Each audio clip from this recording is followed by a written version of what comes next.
ಇವಳ ಹೆಸರು ಭಾಗ್ಯ, ಇವ್ರ ಹೆಸರು ವೆನಿಲಾ. ಇವರಿಬ್ರು ನಾನು ಈ ಮನೆಯಲ್ಲಿ 3 ಜನನು ಸೇರಿ ಕೆಲಸ ಮಾಡ್ತೀವಿ. ವೆನಿಲಾ ಅಕ್ಕ ಮತ್ತೆ ಭಾಗ್ಯಗೆ ಚಿಕ್ಕ ವಯಸ್ಸಲ್ಲಿ ಶಾಲೆಗೆ ಹೋಗಿಲ್ಲ ಅಂತ ಹೇಳ್ಬಿಟ್ಟು ತುಂಬಾ ಬೇಜಾರು.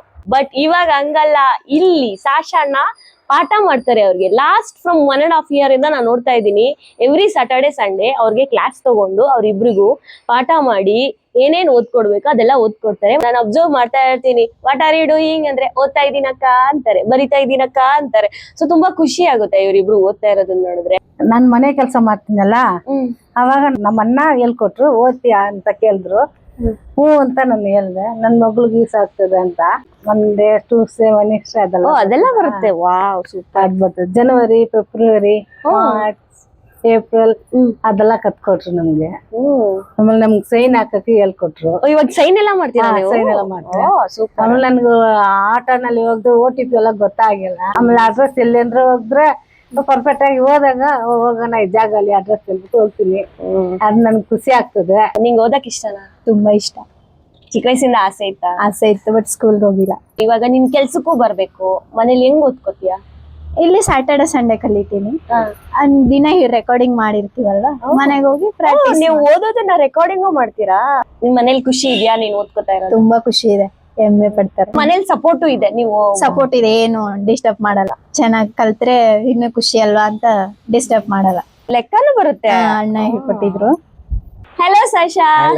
ಹಾ ಸಾಶಾ, ನೀವು ಭಾಗ್ಯಗೂ ಮತ್ತೆ ವೆನಿಲಾಗೂ ಟೀಚ್ ಮಾಡೋದು ನಂಗೆ ತುಂಬಾ ಇಷ್ಟ ಆಯ್ತು. ನೀವ್ ಹೇಳ್ತೀರಾ ಯಾಕೆ ನೀವು ಅವ್ರಿಬ್ರಿಗೂ ಓದ್ಸ್ಕೊಡೋದು ಇಷ್ಟ ಆಯ್ತು ಅಂತ ಹೇಳಿ? ಸೊ ವೆನಿಲಾ ಅಕ್ಕ ಅಂಡ್ ಭಾಗ್ಯ ನಮ್ ಮನೇಲಿ ಕೆಲಸ ಮಾಡ್ತಾರೆ, ತುಂಬಾ ಹೆಲ್ಪ್ ಮಾಡ್ತಾರೆ, ಅಂಡ್ ತುಂಬಾ ಫ್ರೆಂಡ್ಲಿಯಾಗೂ ಇರ್ತಾರೆ. ಒಂಥರ ಓಪನ್ನೆಸ್ ತೋರಿಸ್ತಾ ಇದ್ರು. ಸೊ ನಾನ್ ಸುಮ್ನೆ ಒಂದ್ ದಿವಸ ಕ್ವೆಶನ್ ಕೇಳ್ದೆ, ಸ್ಕೂಲ್ಗೆ ಹೋಗಿದ್ದೀರಾ ಯಾವತ್ತಾರು ಅಂತ ಕೇಳಿದ್ದೆ. ಇಲ್ಲ ನಾವ್ ಹೋಗಿಲ್ಲ. ಮತ್ತೆ ನಿಮ್ಗೆ ಇಂಗ್ಲಿಷ್ ಕಲಿಯಕ್ಕೆ ಇಷ್ಟನಾ ಅಂತ ಕೇಳಿದೆ. ಐ ನೋ ಇಂಗ್ಲಿಷ್, ನಾನು ಚೈಲ್ಡ್ಹುಡ್ ಇಂದ ಕಲಿತಾ ಇದ್ದೀನಿ. So I shouldn't take it for granted.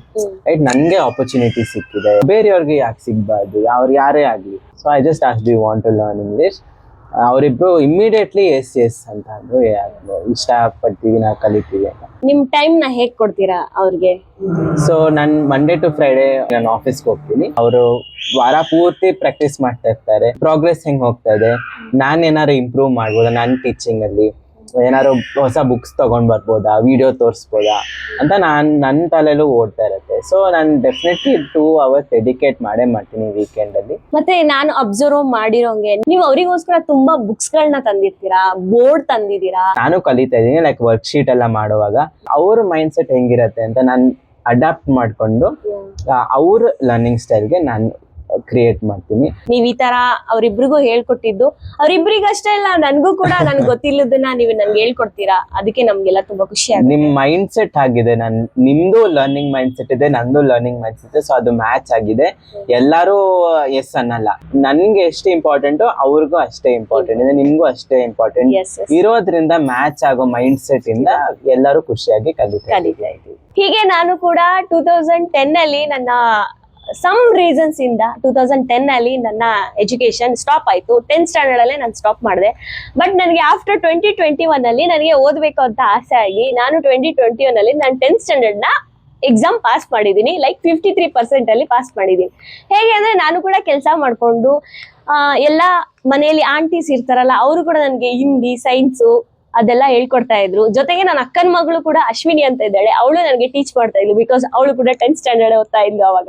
So ನನಗೆ ಹೇಳ್ಕೊಡ್ತಾ ಇದ್ಲು. ಹೀಗೆ ಒಬ್ರಿಗೊಬ್ರು ಹೇಳ್ಕೊಟ್ಟಾಗ ವಿದ್ಯೆ ಇನ್ನೂ ಚೆನ್ನಾಗಿ ಬರುತ್ತೆ ಎಲ್ರಿಗೂ. ನೀವು ಸಾಧ್ಯವಾದಷ್ಟು ಏನಾದ್ರೂ ಕಲ್ತಿರೋದನ್ನ ಬೇರೆಯವ್ರಿಗೆ ವಿದ್ಯಾದಾನ ಅಂತಾರಲ್ಲ, ಆತರ ಮಾಡಿ ನೋಡಿ ಹೆಂಗಿರುತ್ತೆ ಅಂತ.